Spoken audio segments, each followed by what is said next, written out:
ತೀರಿತು. ಜೇಷಾಮ್ ಜಬುದರೆ. ವಾಕ್ಯ 6. ಇದಾದ ಮೇಲೆ ಯೇಸು, ಈಗ ಎಲ್ಲ ತೀರಿತೆಂದು ತಿಳಿದು ಶಾಸ್ತ್ರದ ಮಾತು ನೆರವೇರುವಂತೆ ನನಗೆ ನೀರಾಡಿಕೆ ಆಗಿದೆ ಅಂದನು. ಯೆಹೋವನ 19:30. ತೀರಿತು ಎಂಬ ವಾರ್ತೆಯು ಒಂದು ಜಯಧ್ವನಿ, ಪೂರ್ಣ ಸಂತೋಷವನ್ನು ಕೊಡುವ ವಾರ್ತೆ.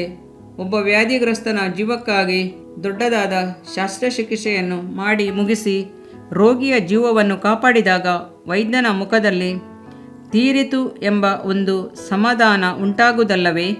ಅನೇಕ ವರ್ಷಗಳು ಕೆತ್ತನೆ ಮಾಡಿದ ಶಿಲ್ಪಿ ಅದು ಮುಗಿದಾಗ ಅದನ್ನು ಸಂತೋಷದಿಂದ ಕಾಣುವನಲ್ಲವೇ? ಯೇಸು ಕ್ರಿಸ್ತನು ಶಿಲುಬೆಯಲ್ಲಿ ರಕ್ತ ಚೆಲ್ಲಿ ಶತ್ರುವನ್ನು ಸೋಲಿಸಿ ತೀರಿಸು ಎಂದು ಜಯಘೋಷ ಮಾಡುವುದು ಎಷ್ಟು ಮಹತ್ತಾದ ಕಾರ್ಯವಾಗಿದೆಯಲ್ಲವೇ? ಅರಸನಾದ ದಾವೀದನು ಹೇಳುತ್ತಾನೆ, ಕರ್ತನು ನನ್ನ ಕಾರ್ಯವನ್ನು ಸಿದ್ಧಿಗೆ ತರುವನು ಎಂದು ಹೇಳುತ್ತಾನೆ.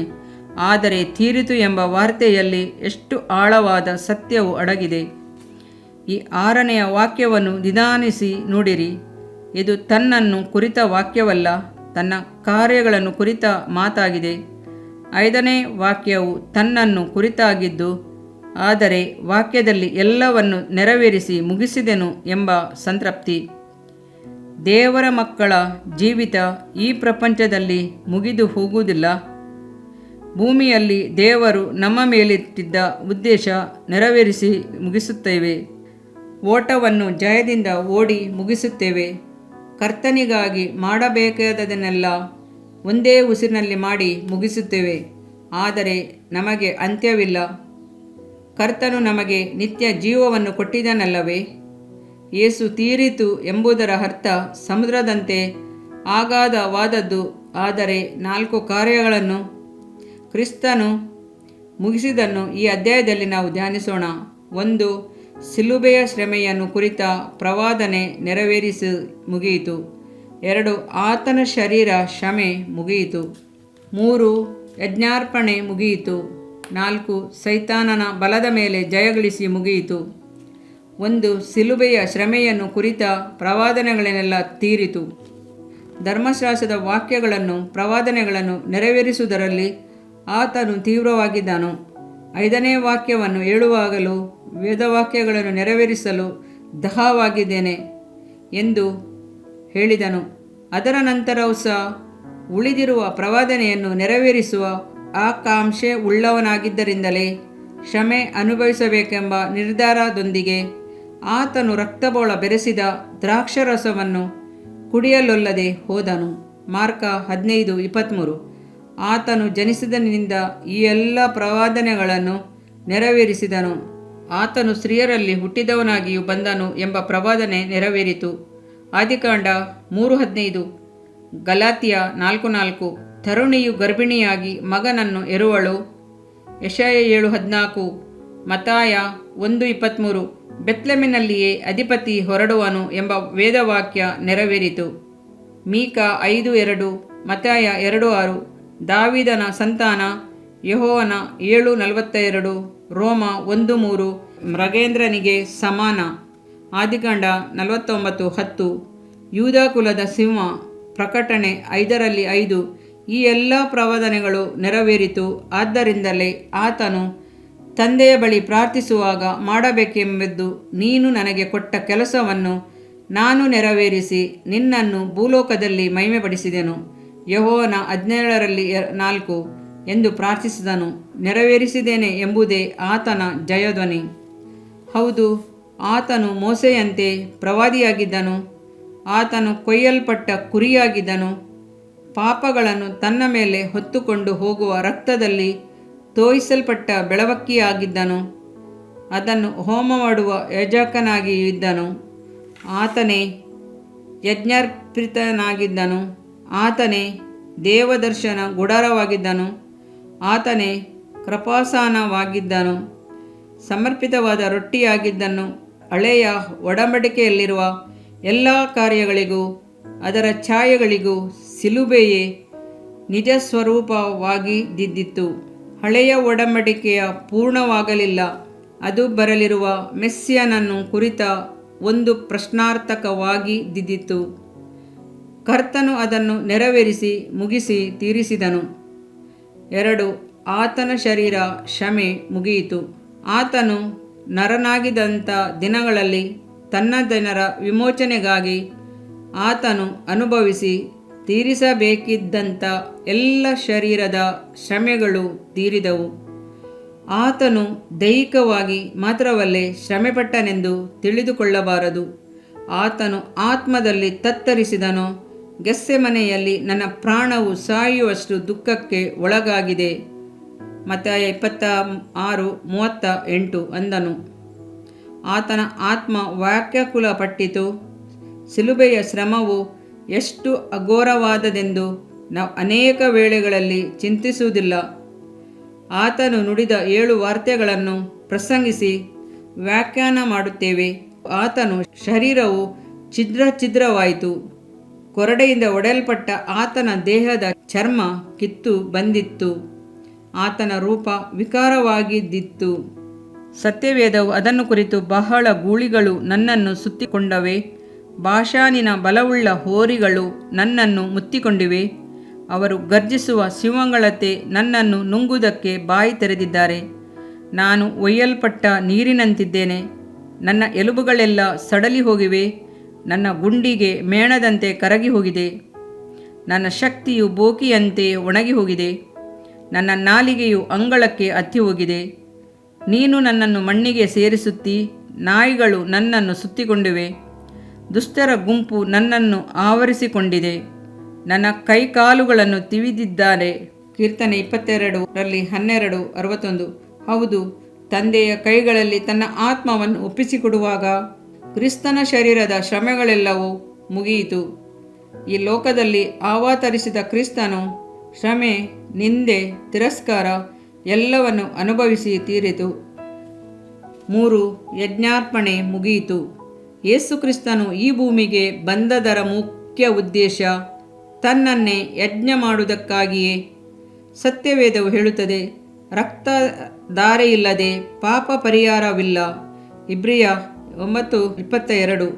ಆದ್ದರಿಂದಲೇ ಕ್ರಿಸ್ತನು ಭೂಲೋಕದೊಳಗೆ ಬರುವಾಗ ಯಜ್ಞ ನೈವೇದ್ಯಗಳು ನಿನಗೆ ಇಷ್ಟವಾಗಿರಲಿಲ್ಲ, ನನಗೆ ದೇಹವನ್ನು ಸಿದ್ಧ ಮಾಡಿ ಕೊಟ್ಟಿ. ಇಬ್ರಿಯ 10:5 ಎಂದು ವಾಕ್ಯ ಹೇಳುತ್ತದೆ.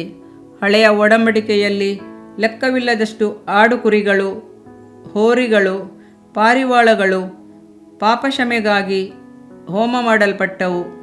ಆದಿಯಲ್ಲಿ ಮನಸಾಕ್ಷಿಯ ಕಾಲದಲ್ಲಿ ದೇವರಿಗೆ ಕಾಣಿಕೆಯಾಗಿ ಹೇಬೇಲನು ಕುರಿಗಳನ್ನು ತಂದು ಹೋಮ ಮಾಡಿದನು. ಆದಿಕಾಂಡ 4:4 ಎಂದು ನೋಡುತ್ತೇವೆ. ಅಬ್ರಾಮನು ತನ್ನ ಮಗನಿಗೆ ಬದಲಾಗಿ ಕುರಿಮರಿಯನ್ನು ಮೋರಿಯ ಬೆಟ್ಟದ ಮೇಲೆ ಹೋಮ ಮಾಡಿದೆನೆಂದು ಓದುತ್ತೇವೆ. ಆದಿಕಾಂಡ 22:13. ಆದ ನಂತರ ಪಸ್ಕವನ್ನು ಆಚರಿಸುವಂತೆ ಕರ್ತನು ಒಂದೊಂದು ಮನೆಯವರು ಒಂದೊಂದು ಕುರಿಮರಿಯನ್ನು ಕೊಯ್ಯಬೇಕೆಂದು ಅಪ್ಪಣೆ ಮಾಡಿದನು. ವಿಮೋಚನಕಾಂಡ 12. ಅದರ ನಂತರ ಧರ್ಮಶಾಸ್ತ್ರವನ್ನು ಬೋಧಿಸಿ ನಿಬಂಧನೆಗಳನ್ನು ಕೊಟ್ಟನು. ಅವೆಲ್ಲವೂ ಹೆಚ್ಚು ಕಡಿಮೆ ಕಾನೂನನ್ನು ಬೋಧಿಸುವ ಕಾನೂನು ವಿದ್ಯಾಲಯವಾಗಿಯೇ ಇದ್ದಿತ್ತು. ವಿಮೋಚನಕಾಂಡ 20-24 ಅಧ್ಯಾಯಗಳಲ್ಲಿ ಅದನ್ನು ನಾವು ನೋಡುತ್ತೇವೆ. ಯಾಜಕಕಾಂಡದಲ್ಲಿ ಎಲ್ಲ ವಿಧವಾದ ಯಜ್ಞಾರ್ಪಣೆಗಳನ್ನು ಕುರಿತು ಓದುತ್ತೇವೆ. ದೋಷ ಪರಿಹಾರ ಯಜ್ಞಗಳ ನಿಮಿತ್ತ ಯಾಜಕರು ಪಾಪಕ್ಷಮೆಗಾಗಿ ಅನೇಕ ವಿಧವಾದ ಹೋಮಗಳನ್ನು ಸಲ್ಲಿಸುತ್ತಿದ್ದದರ ನಿಮಿತ್ತ ಸೊಲೊಮೋನನ ದೇವಾಲಯದಲ್ಲಿ ರಕ್ತದ ಹೊಳೆಯೇ ಹರಿಯುತ್ತಿತ್ತು. ಆದರೆ ಯೇಸು ಕ್ರಿಸ್ತನು ಒಂದೇ ಸಾರಿ ಯುಗಗಳ ಸಮಾಪ್ತಿಯಲ್ಲೇ ಆತನು ಪಾಪ ನಿವಾರಣೆ ಮಾಡಬೇಕೆಂಬ ಉದ್ದೇಶದಿಂದ ತನ್ನನ್ನು ಯಜ್ಞ ಮಾಡಿಕೊಳ್ಳುವುದಕ್ಕೆ ಒಂದೇ ಸಾರಿ ಪ್ರತ್ಯಕ್ಷನಾದನು. ಇಬ್ರಿಯ 9:26. ಅದಕ್ಕಾಗಿ ಆತನು ಆರಿಸಿಕೊಂಡಂಥ ಯಜ್ಞಪೀಠ ಕಲ್ವಾರಿಯ ಶಿಲುಬೆಯೇ ಹಳೆಯ ಒಡಂಬಡಿಕೆ ಹೋಮಗಳು ಮುಗಿದವು ಎಂದು ಸೂಚಿಸುವ ಸಲುವಾಗಿ ದೇವಾಲಯದ ತೆರೆ ಎರಡರಾಗಿ ಹರಿದು ಹೋಯಿತು. ಆಹಾ, ಕ್ರಿಸ್ತನ ದೇಹವು ಹರಿಯಲ್ಪಟ್ಟದ್ದರಿಂದ ಇನ್ನು ಮೇಲೆ ಆಡುಕುರಿ ಹೋರಿಗಳ ಸಮರ್ಪಣೆ ಬೇಕಾಗಿಲ್ಲ. ಅದನ್ನು ಕುರಿತು ಸತ್ಯವೇದವು ಆತನನ್ನು ಕೊಯ್ಯಲ್ಪಟ್ಟದಾಗಿ ನಿಂತಿರುವ ಕುರಿ ಎಂದು ವರ್ಣಿಸುತ್ತದೆ. ಪ್ರಕಟಣೆ 5:6. ಹೌದು ಸಹೋದರನೇ, ನಿನಗಾಗಿ ಕ್ರಿಸ್ತನು ಬಲಿಯಾಗಿದ್ದಾನೆ. ಆದುದರಿಂದ ನೀನು ಪಾಪ ಕ್ಷಮೆಯನ್ನು ಹುಡುಕಿ ಅನೇಕ ಪುಣ್ಯ ಸ್ಥಳಗಳಿಗೆ ಅಲೆಯಬೇಕಾದದಿಲ್ಲ. ಪಾಪಕ್ಕೆ ಪ್ರಾಯಶ್ಚಿತ್ತ ಮಾಡಿಕೊಳ್ಳುವಂತೆ ನೀನು ಮೊಳೆಗಳ ಮೇಲೆ ಮುಳ್ಳುಗಳ ಮೇಲೆ ಮಲಗಿ ದೇಹದಂಡನೆ ಮಾಡಿಕೊಳ್ಳಬೇಕಾದ ಅವಶ್ಯಕತೆಯೂ ಇಲ್ಲ.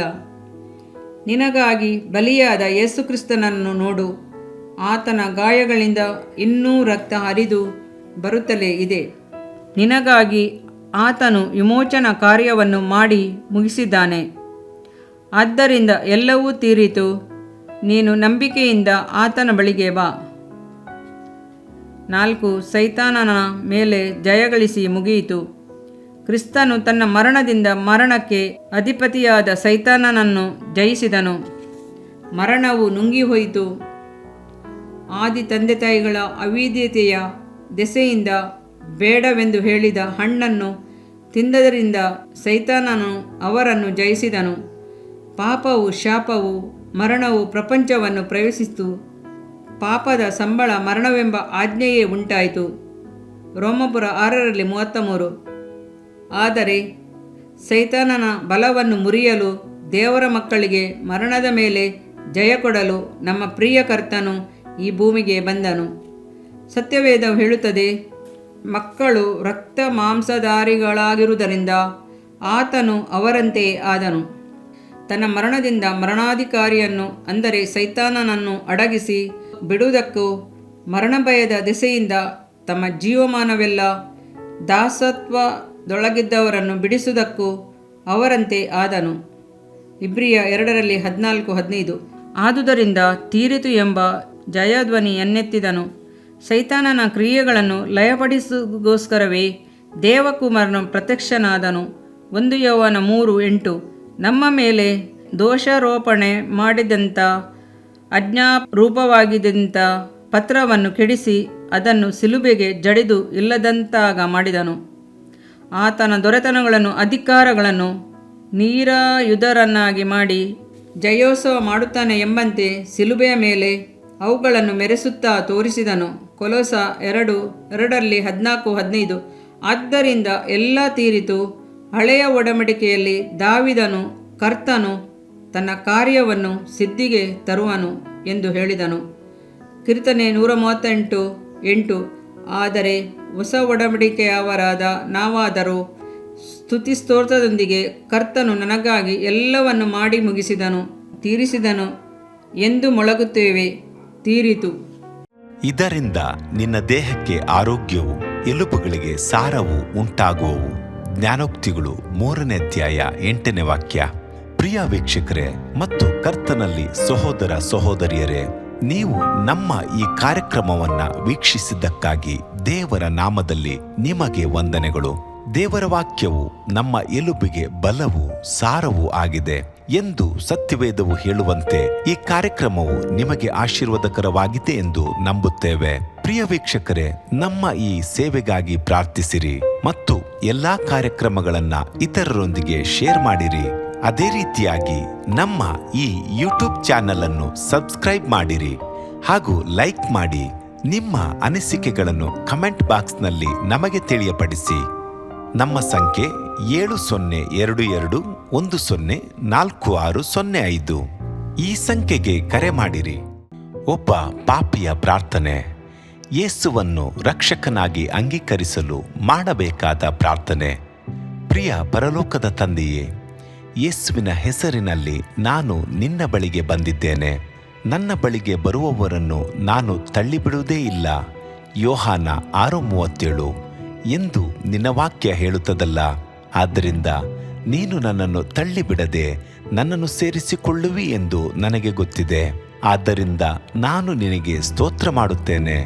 ನೀನು ನಿನ್ನ ವಾಕ್ಯದಲ್ಲಿ ನೀನು ಯೇಸುವನ್ನೇ ಕರ್ತನೆಂದು ಬಾಯಿಂದ ಅರಿಕೆ ಮಾಡಿಕೊಂಡು ದೇವರು ಆತನನ್ನು ಸತ್ತವರೊಳಗಿಂದ ಎಬ್ಬಿಸಿದನೆಂದು ಹೃದಯದಿಂದ ನಂಬಿದರೆ ನಿನಗೆ ರಕ್ಷಣೆಯಾಗುವುದು ಎಂತಲೂ ಕರ್ತನ ನಾಮವನ್ನ ಹೇಳಿಕೊಳ್ಳುವವರೆಲ್ಲರಿಗೆ ರಕ್ಷಣೆಯಾಗುವುದೆಂತಲೂ ಬರೆದಿದೆ. ರೋಮ ಮಾರ್ಕ್ 9:13 ವಾಕ್ಯ. ಯೇಸು ಕ್ರಿಸ್ತನು ದೇವಕುಮಾರನೆಂದು ನನ್ನ ಹೃದಯದಲ್ಲಿ ನಂಬುತ್ತೇನೆ. ನನ್ನನ್ನು ನೀತಿವಂತನನ್ನಾಗಿ ಮಾಡುವುದಕ್ಕಾಗಿ ಆತನು ಸತ್ತವರೊಳಗಿಂದ ಎಬ್ಬಿಸಲ್ಪಟ್ಟನು ಎಂದು ನಂಬುತ್ತೇನೆ. ನಾನು ಆತನ ನಾಮವನ್ನ ಹೇಳಿಕೊಳ್ಳುತ್ತೇನೆ. ಯೇಸುವೇ, ನೀನೇ ಕರ್ತನು. ತಂದೆಯೇ, ನೀನು ನನ್ನನ್ನು ರಕ್ಷಿಸಿದಿ ಎಂದು ನಾನು ನಂಬುತ್ತೇನೆ. ನಿನ್ನ ವಾಕ್ಯವು ಹೇಳುತ್ತದೆ, ಮನುಷ್ಯನು ಹೃದಯದಿಂದ ನಂಬುವುದರ ಮೂಲಕ ನೀತಿಯು ದೊರಕುತ್ತದೆ, ಬಾಯಿಂದ ಅರಿಕೆ ಮಾಡುವುದರ ಮೂಲಕ ರಕ್ಷಣೆಯಾಗುತ್ತದೆ. ರೋಮ 10:10. ನಾನೀಗ ನನ್ನ ಹೃದಯದಲ್ಲಿ ನಂಬುತ್ತೇನೆ ಹಾಗೂ ಯೇಸುವೇ ನನ್ನ ಕರ್ತನೆಂದು ಅರಿಕೆ ಮಾಡುತ್ತೇನೆ. ಆದುದರಿಂದ ನಾನೀಗ ರಕ್ಷಣೆ ಹೊಂದಿದ್ದೇನೆ. ಅಪ್ಪಾ ತಂದೆಯೇ, ನಿನಗೆ ಸ್ತೋತ್ರ.